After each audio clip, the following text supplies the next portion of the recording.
fêter? Oui, allô. Allez, encore. Il est là. Fêtez.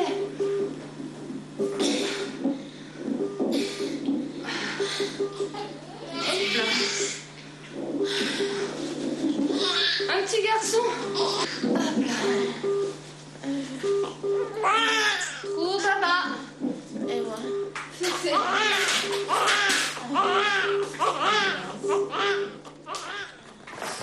Alors en janvier, on a fait 309 accouchements. Et là, en février, nous sommes mi-février et on en est déjà à 200 accouchements. Donc en ce moment, on peut dire qu'on fait au moins 10 accouchements par garde. Hier, dans la journée, par exemple, ils ont fait 10 accouchements et dans la nuit, ils en ont fait 13. C'est vrai que rien que là, regardez les dossiers des accouchés. Par exemple, cette dame-là, Anjouanaise.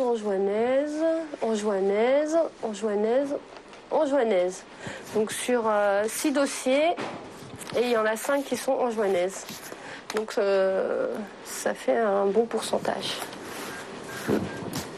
Là, c'est pas marqué. C'est pas marqué sur tous. Hein. Mais là, c'est pas marqué non plus. Là, une française. Mais bon, c'est vrai que nous, on n'a pas le temps de regarder. Et en général, on s'occupe des patientes dès qu'elles arrivent, on les prend en charge et voilà quoi. On estime que c'est pas trop notre rôle de faire la police.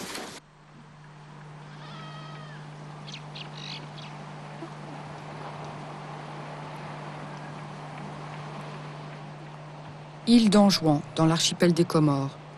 La plupart des clandestines viennent d'ici. Seul un bras de mer de 70 km les sépare de Mayotte, qu'on aperçoit au loin. C'est aussi le plus grand cimetière marin. Chaque année, 200 personnes meurent en tentant la traversée.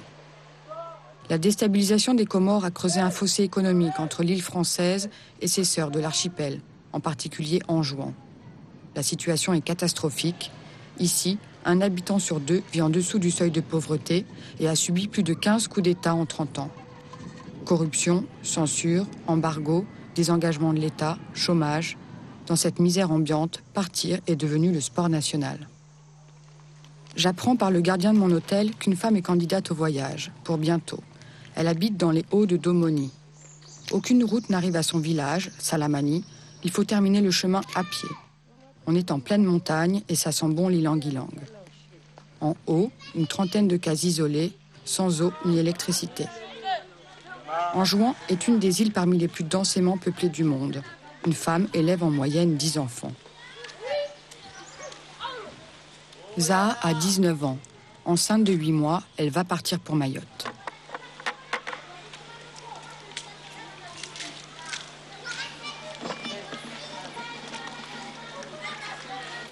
Mayotte, c'est le paradis. Le seul problème, c'est la traversée en kwassa-kwassa. C'est risqué, mais c'est mieux que de vivre ici. Et Dieu seul connaît notre sort en mer. Il n'existe pas de chiffre officiel. Néanmoins, on estime qu'ils sont une centaine, chaque mois, à vouloir rejoindre l'Eldorado français, au péril de leur vie. Pour Zaha, c'est sa deuxième traversée clandestine. Elle connaît Mayotte et y a déjà accouché de son premier enfant. À l'époque, elle y vivait avec son mari, avant d'être expulsée. C'était le mois dernier. Alors comment s'est passée ton arrestation ? Il était 5h du matin quand j'ai entendu frapper. On m'a dit « Ouvre la porte, sinon on va l'enfoncer. On vient t'arrêter. » J'ai compris que c'était la police de l'air et des frontières. Alors j'ai ouvert. Ils m'ont emmené avec mon enfant sans me laisser le temps de prendre ni mes affaires ni mes clés.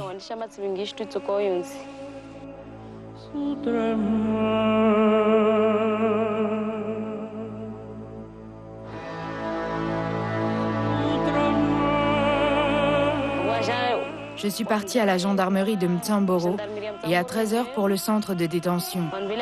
J'y suis restée la nuit avant d'être expulsée le lendemain par avion. Et tu veux quand même retourner là-bas ? Je dois coûte que coûte partir accoucher à Mayotte. Mais ma fille, tu connais la situation, c'est maintenant devenu de plus en plus difficile avec la police. Tu n'as pas peur d'être une nouvelle fois refoulée ?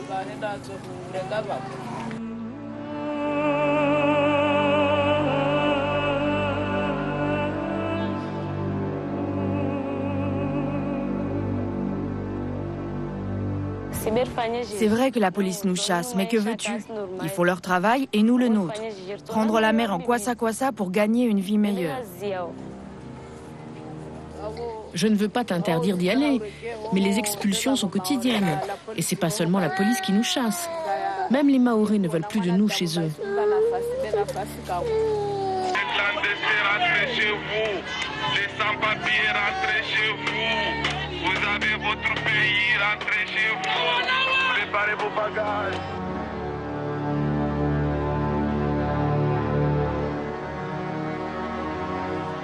Regarde, ici c'est la misère. Même les fonctionnaires de l'État ne sont plus payés. Chaque jour on survit, on se demande comment on va manger. À Mayotte, tu peux quand même trouver quelqu'un de bonne foi qui te propose du travail, des heures de ménage. Tu peux gagner ta vie et vivre décemment, au moins là-bas.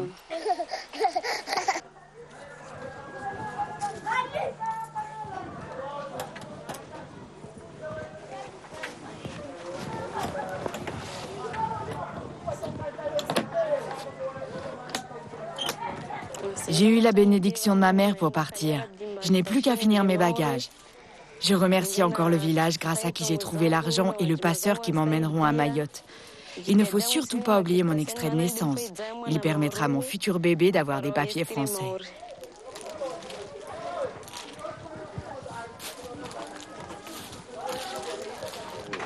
Ils ont payé le voyage, 100 €, le prix d'un bœuf. Ils se sont cotisés pour faire partir la femme enceinte du village. Elle n'accouchera pas ici avec une matrone et va retrouver son mari à Mayotte. Dernière prière pour le voyage. Amin. Alhamdulillahi Rabbil Alamin. Wassalatu wassalamu ala ashrafil anbiya'i wal mursalin. Allahumma hidina bihudak. Allahumma hidina bihudak. Wa la hajatan min hawaiji ad-dunya wal akhirah illa qadaytaha wa yassartaha ya arhamar rahimin. Sallallahu ala sayyidina Muhammad wa ala alihi wa sahbihi wa sallim. Alhamdulillah.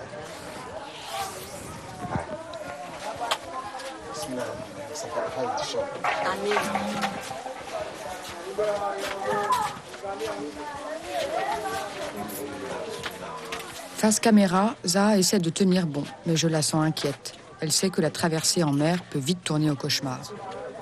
Le business des kwassa-kwassa est très organisé, avec rabatteurs, passeurs et pilotes. Ils proposent des navigations de jour comme de nuit, sans garantie. Véritable branche de l'économie locale, elle s'est particulièrement développée avec l'instauration en 1995 d'un visa d'entrée obligatoire pour Mayotte. Administrativement, l'île française est séparée des autres de l'archipel, même si culturellement, toutes sont sœurs. Reste que sans visa, Zaha est hors la loi. Et en attendant le rabatteur, elle ne pense qu'à ça. Quand tu vis à Anjouan, c'est très très difficile de te procurer le visa pour Mayotte. Et surtout si tu vis dans un village comme celui-ci, parce que d'abord tu dois te déplacer en ville et obtenir un rendez-vous avec le consul. Ensuite, c'est pas fini, parce que l'ambassade de France est à Moroni en Grande Comore, donc tu dois te payer le voyage jusque là-bas. Si tu connais personne à Moroni, il faut louer une chambre, tu comptes 30 € par mois et 3 mois d'attente. Donc tout ça, finalement, est plus long, plus cher que de partir clandestinement d'ici pour Mayotte. Une demande de visa doit s'accompagner d'un certificat de travail, d'hébergement, d'une assurance rapatriement et d'une liste encore longue et décourageante de documents. Autrement dit, son obtention est impossible. Nous voici dans le sud. Cette région échappe encore au contrôle des nouveaux radars de la police française. Bizarrement, à l'approche du départ, Zaha est plus joyeuse. Une autre femme fera partie du voyage. Il faut marcher jusqu'à l'entrée du village où le passeur nous attend. Comme je suis enceinte et que j'ai déjà mon fils à gérer, le rabatteur m'a dit de ne pas me charger, donc j'ai pris un petit sac plutôt que ma valise. Ce sera plus pratique quand on débarquera à Mayotte. Il faudra courir sur la plage pour se disperser et au plus vite partir se cacher. Et puis, j'ai mis l'habit traditionnel des femmes de Mayotte, la salouva et le châle. Comme ça, là-bas, je passe pour une vraie Mahoraise. Je ne me fais pas repérer.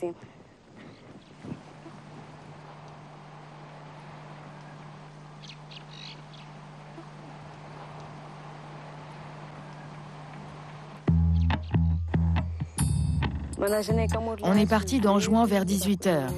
La femme qui devait m'accompagner n'a finalement pas eu de place à bord. J'étais seule pour m'occuper de l'enfant.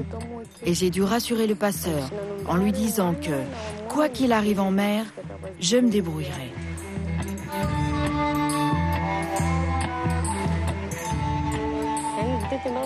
On était 15 à bord du Kwassa Kwassa, 6 femmes et 9 hommes. La plupart des femmes étaient comme moi, enceintes et avec un autre enfant.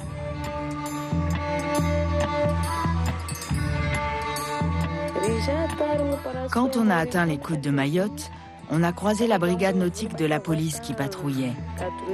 On a dû rester au large et attendre jusqu'au petit matin avant de pouvoir débarquer. Une fois arrivé, la descente a été bien galère, avec l'enfant sous le bras, la fatigue, mais Dieu merci, tout s'est bien passé.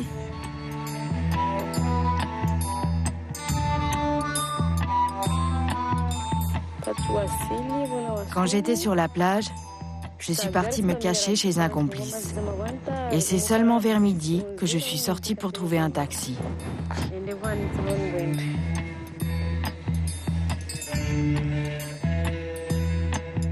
Le voyage en mer réussi, il faut maintenant échapper à la police. Zaha a la technique, bien connue des clandestins, attendre la pause déjeuner. Le problème, les taxis aussi déjeunent.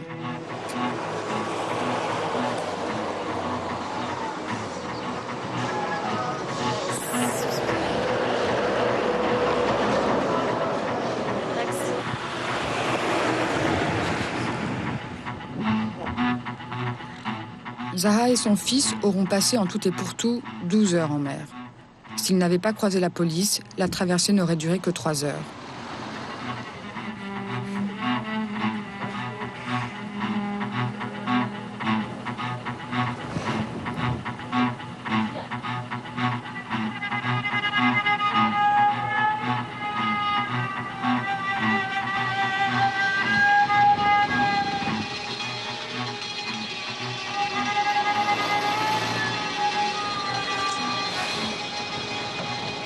Pour 2 €, elle va regagner Mtamboro et retrouver son mari.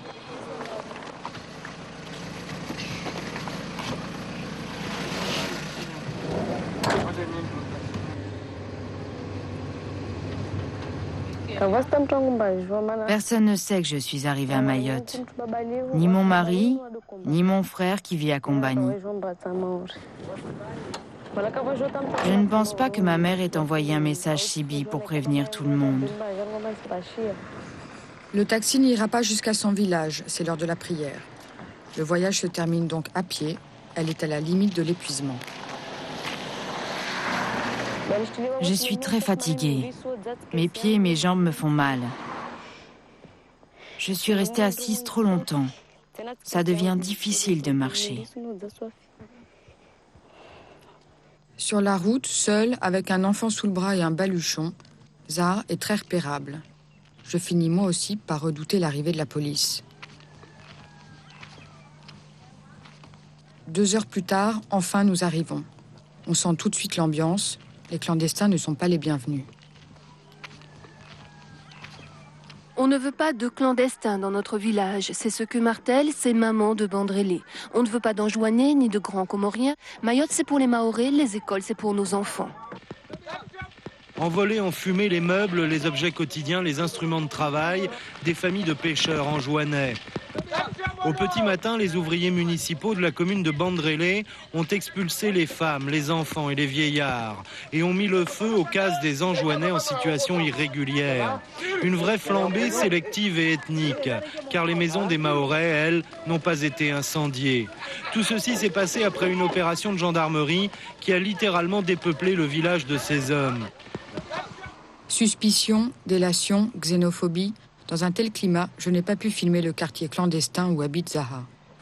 Saïd, je viens d'arriver d'Anjouan. Je suis à la porte et je cherche mon mari. Tu sais pas où il est? Mustapha a été embarqué il y a 3 jours. Il a été arrêté? La police l'a renvoyé à Anjouan. Quand j'ai appris ça, je suis allé voir son patron pour essayer de récupérer l'argent du dernier chantier. Mais on m'a dit que le patron était parti en France. Donc, j'ai même pas son fric. Grosse déception pour Zaha, qui se retrouve sans mari, sans argent, sans maison, mais toujours enceinte. Elle doit faire la visite du 8e mois au dispensaire.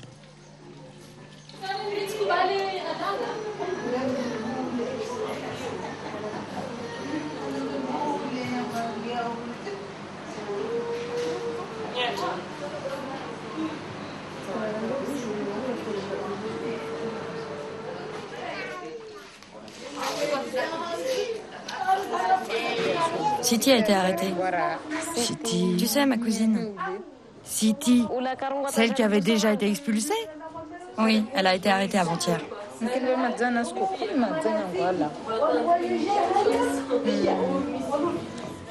Cette fille-là, elle s'est déjà fait expulser une première fois.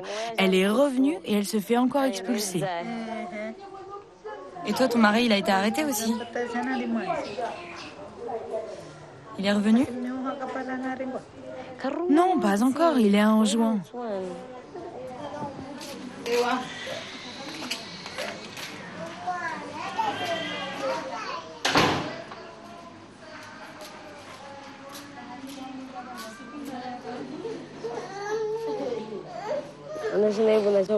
On m'a dit que c'est sur délation que mon mari... Merci.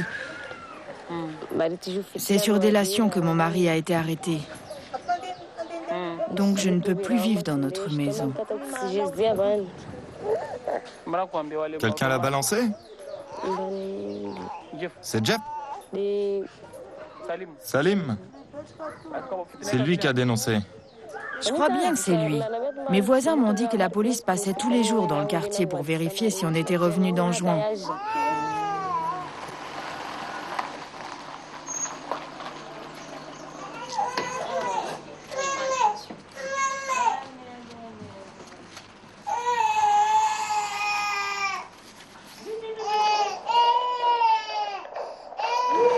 Tu es pas venu nous voir depuis le mois de janvier? Qui c'est qui traduit? C'est de la bouche? C'est toi qui traduis? Allez, c'est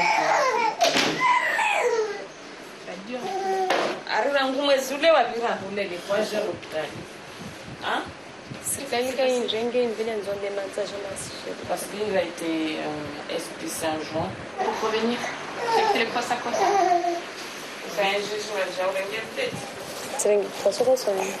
Double discours entre traductrice mahoraise et médecin français. Zaha doit expliquer qu'elle n'a pas pu honorer ses précédents rendez-vous car elle a été expulsée le mois dernier. Gênée, elle raconte son retour en Kwassa et fin d'habiter toujours Samboro. Comment tu fais là pour vivre? Il y a quelqu'un qui t'aide pour manger? Histoire de sauver les apparences, Zaha préfère taire la galère qui l'attend. Mais en face, la médecin n'est pas dupe. Zaha est l'énième clandestine. Une sœur qui est à Mayotte. Elle habite à Msamboro, ta sœur?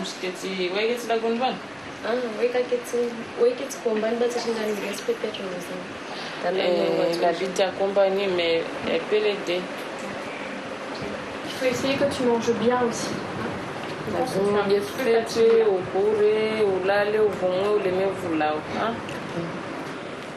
que tu as un peu des sous, un peu tu as un peu d'argent ou pas?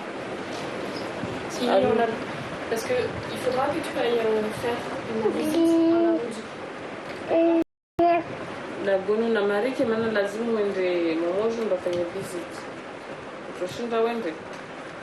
De l'argent, j'en trouverai. 15h, Zaha se retrouve à la rue. En poche, 4 €.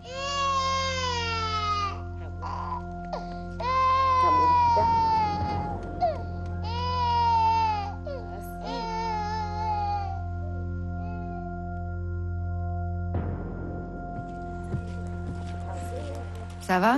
Je n'ai pas oublié que tu me dois de l'argent. Mais tu sais, j'ai été expulsée et que... Débrouille-toi.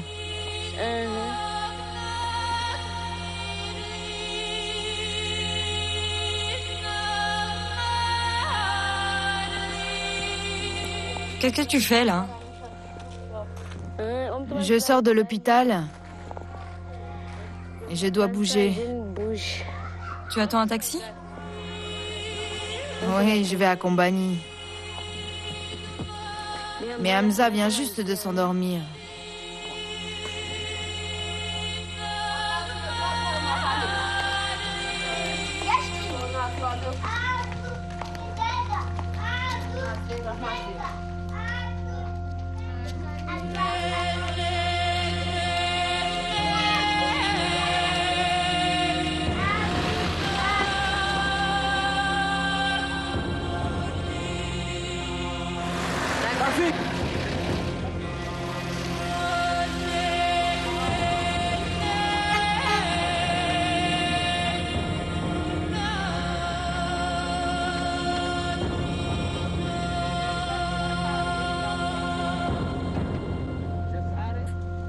On va viser des taxis avec des passagers. On contrôle le taxi et les passagers. Où est sa pièce d'identité? Elle n'a pas de carte de séjour ou de pièce d'identité. Donc, en attendant, si elle a des documents qui vont prouver son séjour à Mayotte, on va l'amener au commissariat. Elle est irrégulière, Mayotte, sa situation. Donc, madame, vous descendez.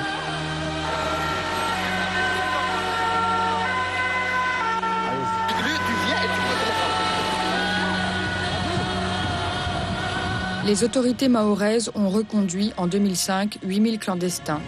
Gendarmerie, police de l'air et des frontières, police municipale, tout l'arsenal répressif est au service du préfet. Cette fois encore, Zaha et moi échappons au contrôle. Première étape, Mamoudzou, la capitale. Deuxième étape, Kombani, avec un deuxième taxi.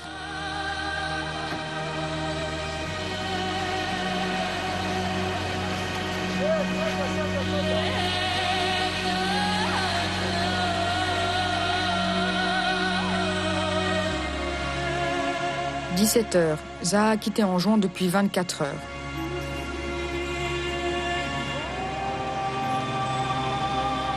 Un coup d'œil noir à la caméra, Zaha est morte de faim et je ne lui ai rien donné à manger. Difficile pour elle de comprendre la logique du documentaire.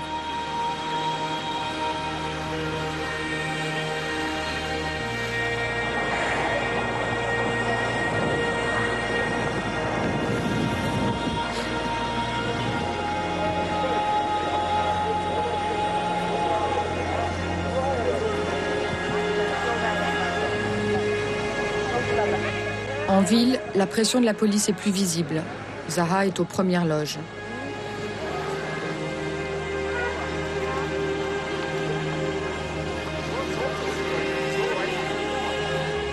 Au moins, dans la foule de Mamoudzou, elle passe inaperçue de la police. En revanche, entre eux, les Anjouanais se reconnaissent et s'entraident. Merci beaucoup. Ça tombe bien, depuis ce matin, Zaha et son fils n'ont rien mangé.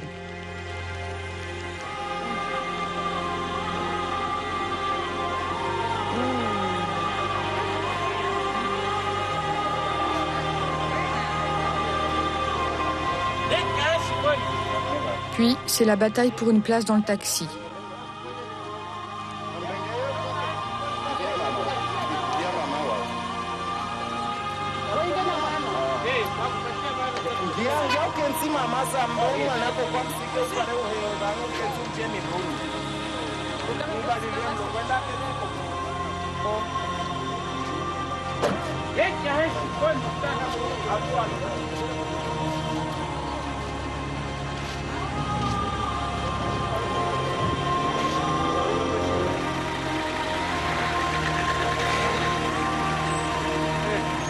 Hé, t'as un taxi là. C'est pour Kombani ?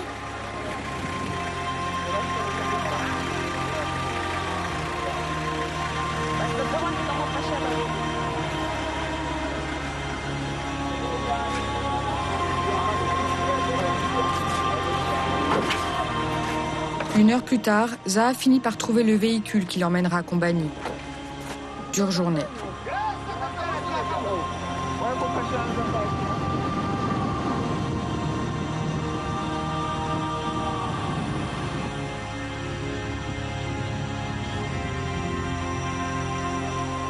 Kombani, un village au milieu de l'île, bien connu pour ses clandestins et son agriculture. Zaha trouve refuge chez son frère et sa belle-sœur, lesquels sont aussi en situation irrégulière depuis 5 ans.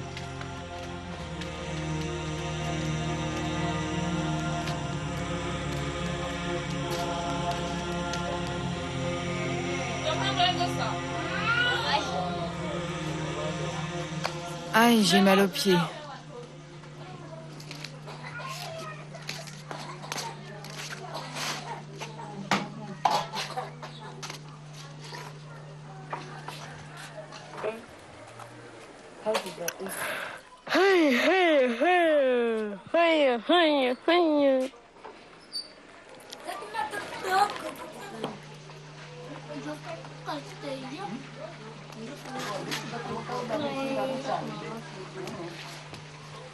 En jouant, comment ça va? Comment va tout le monde là-bas? Les retrouvailles étaient parfaites. Tout le monde va bien au village. Et ton voyage en mer, ça s'est passé comment? Ça s'est bien passé. La mer était bonne, sauf qu'il y avait la police qui patrouillait. On a dû tourner longtemps avant de pouvoir débarquer.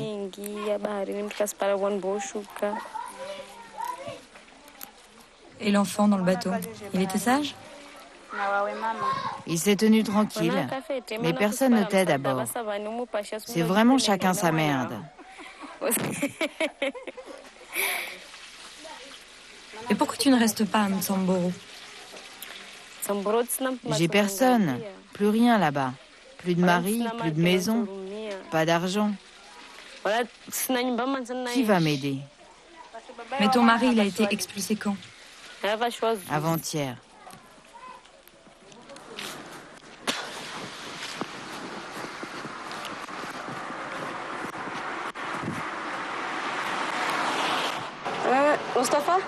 Mustapha? Tu reviens quand? Ah! Tu réfléchis? Parce qu'ici, j'ai trop de problèmes. Je n'arrête pas de courir dans tous les sens. La situation est compliquée à Msamboro. Je ne peux pas rester là-bas. C'est trop dur, je ne peux pas y rester. Le climat est tendu. On nous a balancés, tu comprends? C'est le Maoré là qui nous a dénoncés à la police. Alors je ne peux pas rester à la maison. Et puis j'ai pas les clés. Mais de toute façon, tous les jours, la gendarmerie passe pour vérifier si on est rentré. Là, je suis à Kombani. Non, j'ai pas trouvé de maison. Je suis chez mon frère. C'est le mois prochain que tu penses revenir? Que tu reviens? Mais ce sera toujours comme ça avec la police, elle est partout. Débrouille-toi, reviens vite.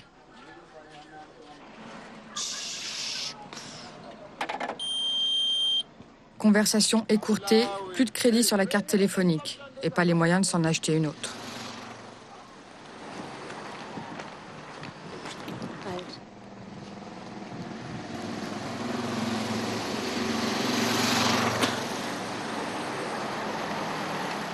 La vedette de la police de l'air et des frontières relaie le patrouilleur de la Marine nationale et Ramenake des candidats à l'entrée irrégulière sur le territoire français. Au cours de cette rotation, les policiers débarqueront une quinzaine de personnes.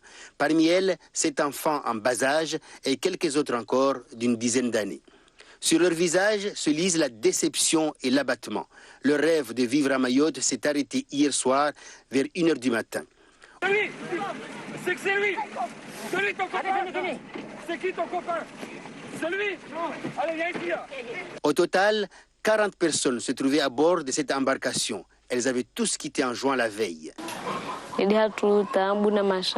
la misère et les difficultés à vivre chez nous qui nous poussent à venir ici.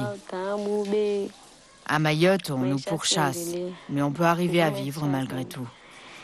Et on prie Dieu pour qu'un jour, on ait nous aussi des papiers. Et qu'on ne soit plus traqué comme ça tout le temps et être obligé de se cacher.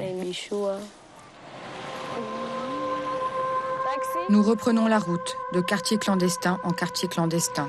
C'est du temps, de l'argent, de la fatigue et toujours le risque de se faire coincer par la police.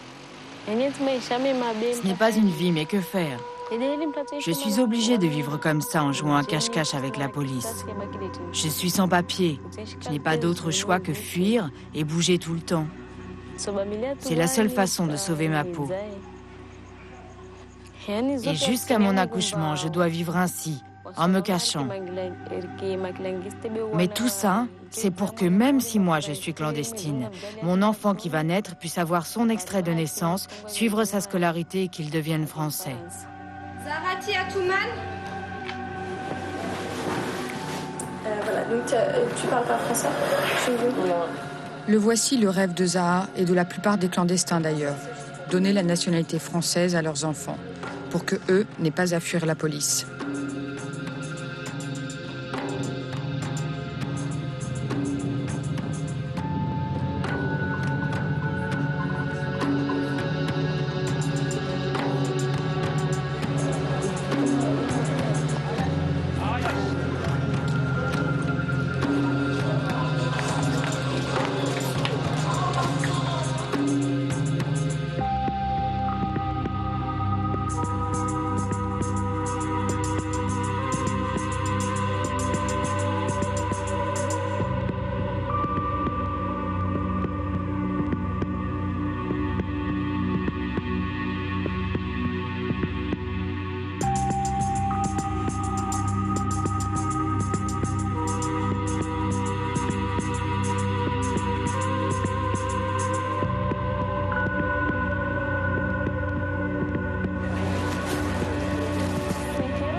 Pendant que Zaha attend son taxi à Mamoudzou, je suis allée voir son frère à Kombani.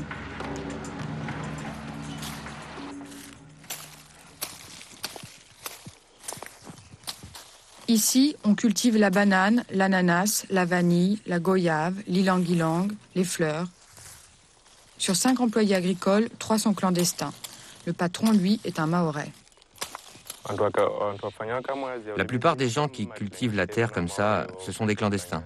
Parce que les Mahorais, ils n'aiment pas travailler dans les champs. L'agriculture, c'est pas trop leur truc. Quelquefois, ils viennent essayer une journée et puis ils abandonnent le lendemain. C'est trop dur pour eux. Il n'y a que nous, les clandestins, qui pouvons faire un travail aussi difficile. Et tout ça pour gagner 200 € par mois. Les Mahorais, eux, ils sont payés le SMIC, 600 €. Ils sont payés normal, mais nous, comme on est clandestins, on n'est pas au tarif. Il y en a même qui sont payés que 100 € par mois. Des fois, on n'est pas payé du tout. Mais comme le patron sait qu'on n'ira pas porter plainte, parce qu'on sera arrêté par la police, alors il en profite. Et nous, on s'écrase. C'est pas normal que les Mahorais nous traitent comme ça, comme des esclaves, et nous paient si peu. C'est sûr, c'est déjà un travail. C'est mieux que rien. C'est mieux que d'aller voler. Mais on est quand même exploité. Et c'est notre seule façon de survivre. On doit supporter et se taire. On n'a pas d'autre choix.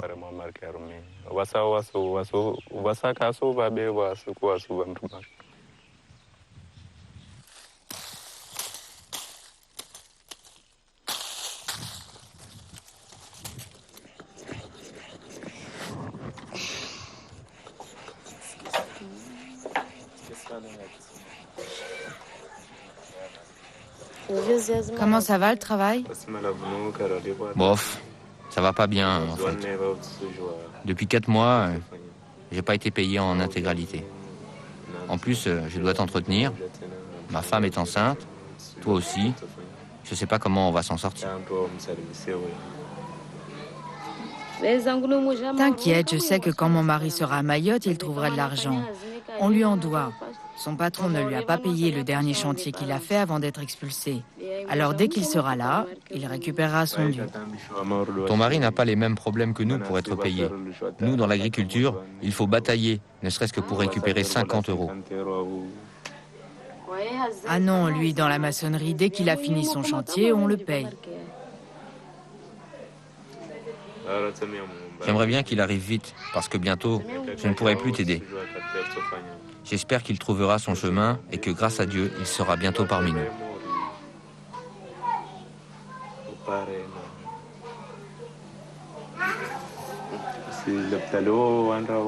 Et à l'hôpital, comment ça s'est passé? Ils t'ont pas demandé les 10 € comme à Kombani? À Mtsamboro, on ne paye pas pour la visite. Ni pour l'accouchement d'ailleurs. C'est si tu vas à Mamoudzou que tu dois payer.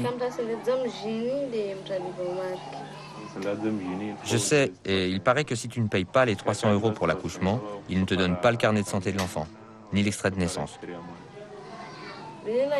Si je dois accoucher à Mamoudzou, je vais devoir emprunter de l'argent à je ne sais qui, car il me faut absolument le carnet et l'extrait de naissance de l'enfant. Et tu n'as pas croisé la police en venant? Si, je l'ai vu.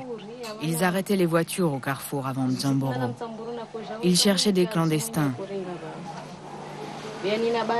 Le seul moyen pour leur échapper, c'est de prendre le minibus. La police contrôle surtout les petits taxis, pas les minibus.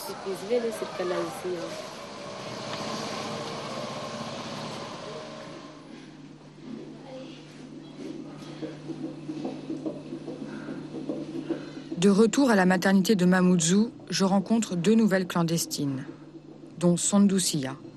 Elle est sur le point d'accoucher. Il est juste là,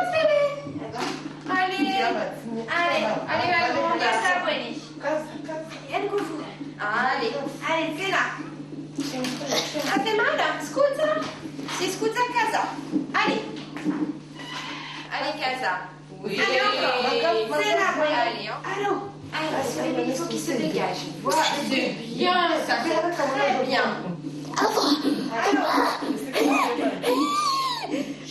Bonne casa. Allez, c'est là. Regarde, elles sont petits bras. Oh, mais regarde, Winnie. Petit shampoing. Bonjour. Quelle heure? 27. Superbe. Bravo. Hassan ou c'est lui? Oui. Je suis signée sage-femme. Anne-Sophie Bonin. Est-ce que vous êtes le mari? Oui. Est-ce que vous avez eu le message que je vous ai mis sur le répondeur? A accouché le 14 février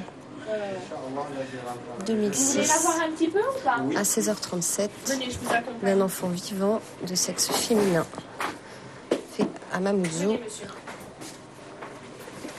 le 14 février 2006. Ça sert à quoi? Eh bien ça sert à ce que le petit soit déclaré, reconnu, qu'il ait l'identité. Voilà, il est né sur le territoire français. Après, bon, on verra. Né sur le territoire français ne dit pas automatiquement français. C'est à l'âge de 13 ans que l'enfant de Sondou Sia pourra prétendre, éventuellement, à la nationalité, et seulement s'il justifie de 5 ans de présence sur le territoire. Quant à Sondou Sia, elle ne sera plus expulsable, mais pour autant pas régularisable. Ici, à Mayotte, collectivité départementale française, le regroupement familial n'existe pas et la loi sur le droit des étrangers diffère de celle en métropole.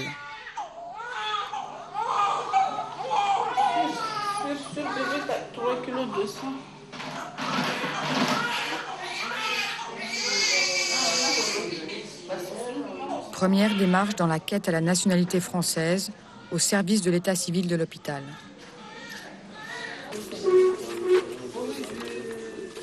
Sors-moi tes papiers et ceux du père de l'enfant. Sors-moi tes papiers et ceux du père. Tu n'as pas les papiers? Il n'y a pas de père. Et ton extrait à toi, tu l'as? Il est là.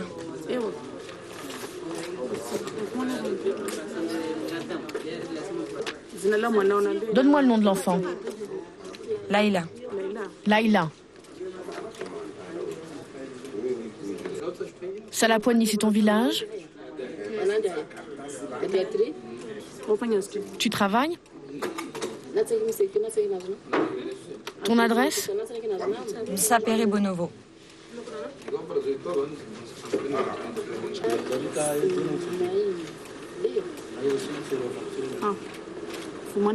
Mardi, va à la mairie pour déclarer ton enfant. «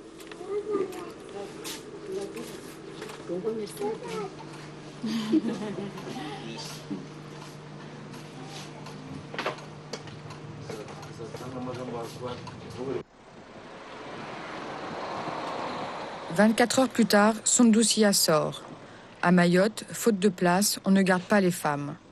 La maternité de Mamoudzou est considérée comme la plus grosse d'Europe, avec plus de 8000 accouchements par an.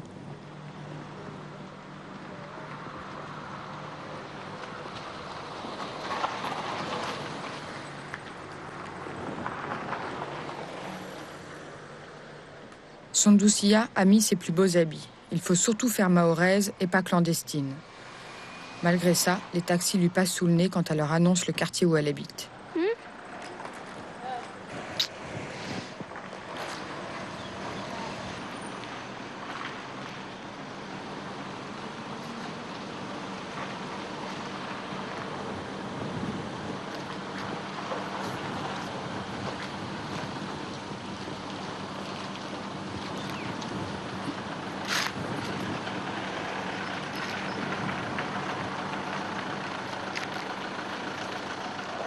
Et bien sûr, c'est un Anjouanais qui finalement s'arrête.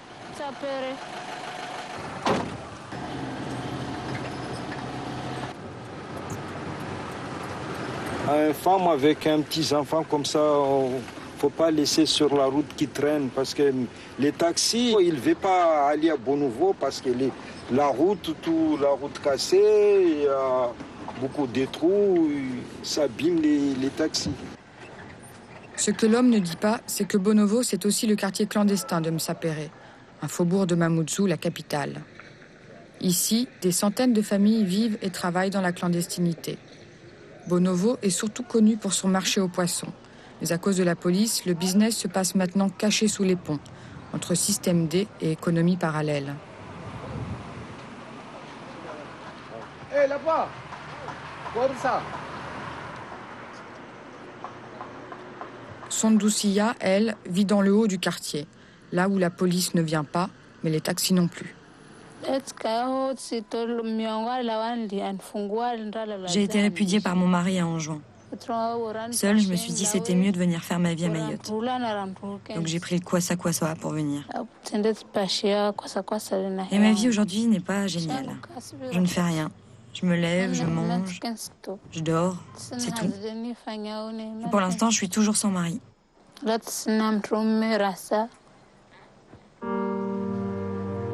Sundusia est arrivée il y a 7 mois à Mayotte, alors qu'elle était enceinte mais ne le savait pas. Elle est LA femme seule du quartier.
Hé, viens prendre le bébé.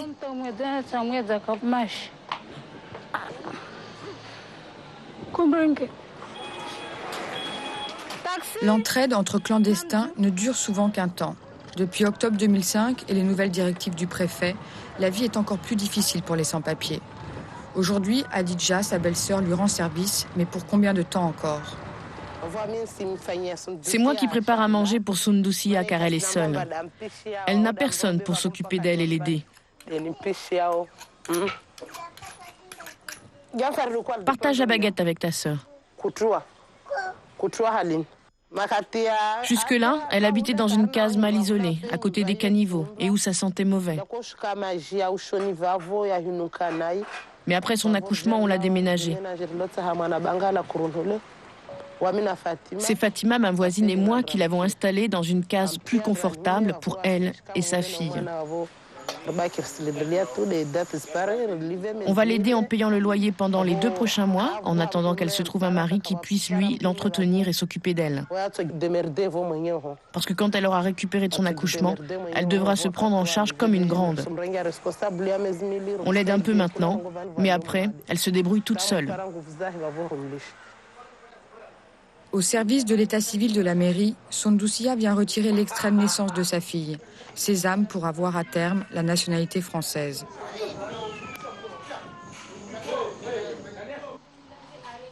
Certaines femmes achètent des reconnaissances en paternité fictive. Ça coûte 4 000 € ou ça se paie en nature. Le père français reconnaît l'enfant et immédiatement il obtient la nationalité. Ces demandes ont été multipliées par 4 en 4 ans. Pour l'instant, Sondousia n'en a pas les moyens. T'as ton extrait de naissance? Et celui du père? Et celui du père? Elle n'a pas de père. Quoi? Il n'y a pas de père. C'est bien la première fois que j'entends dire qu'on peut faire un enfant toute seule.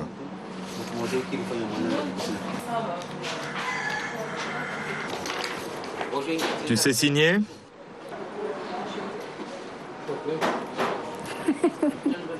Comment on va faire?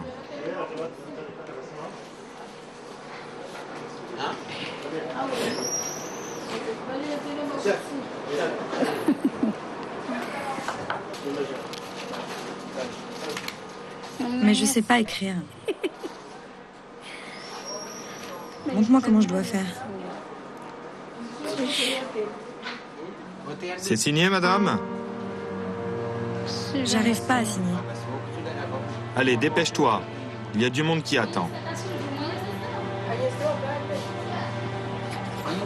Allez, signe là qu'on en termine.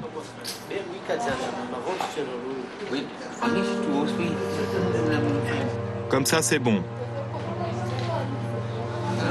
Fais 3 fois sur le brouillon. Allez, signe là, sans rien changer.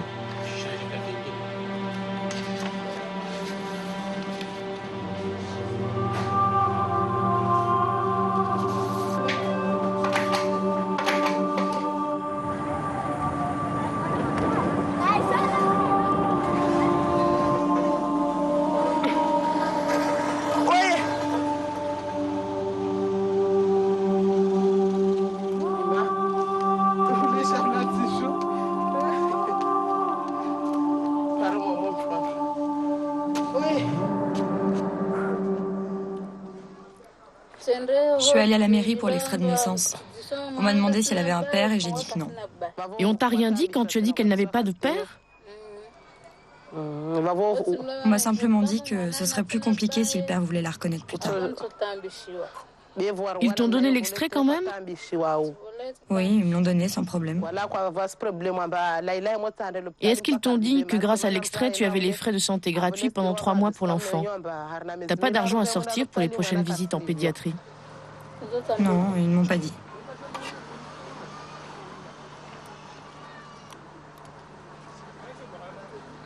Midi, dans le quartier de Bonovo.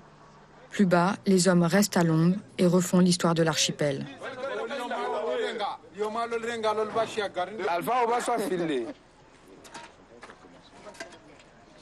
Elles sont où les cartes? Elles étaient là hier. Attendons midi pour aller vendre notre poisson. C'est ça la vie clandestine. Attendre le bon moment pour sortir et éviter la police. C'est vrai, avec eux, on joue à cache-cache. Dès qu'ils ont fini de patrouiller, nous, on sort. Et quand ils reviennent, on se planque. C'est le jeu du chat et de la souris. On est mal vus, nous, les clandestins. Mais c'est nous qui donnons à manger aux Mahorais. C'est nous qui cultivons la terre. Et c'est nous qui pêchons. Tout ce qu'on mange ici, c'est grâce à notre travail. Et au moment du ramadan, il y a une pénurie dans les assiettes parce que la police nous a arrêtés à tout va.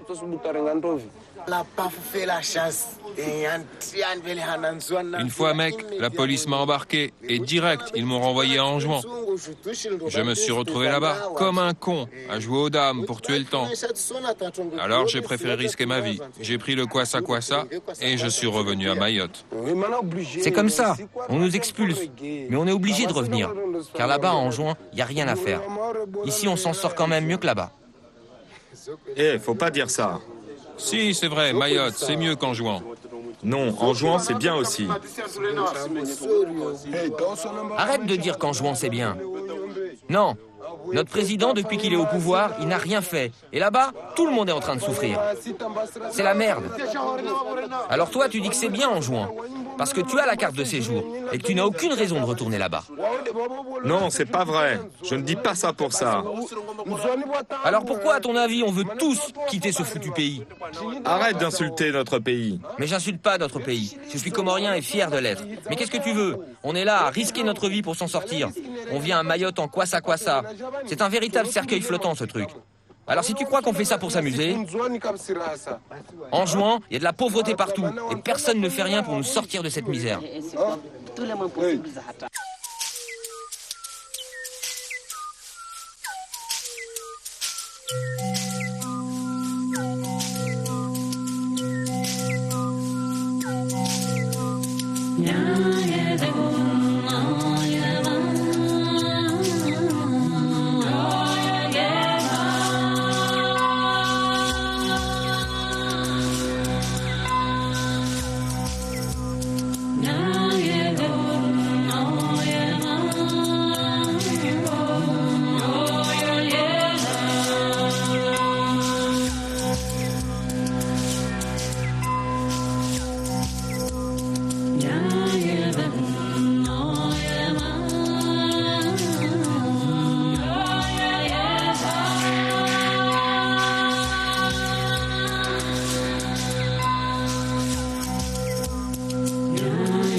Dans le prochain numéro d'Archipel, nous partirons pour le sud du continent indien, sur les traces de un de ses anciens comptoirs.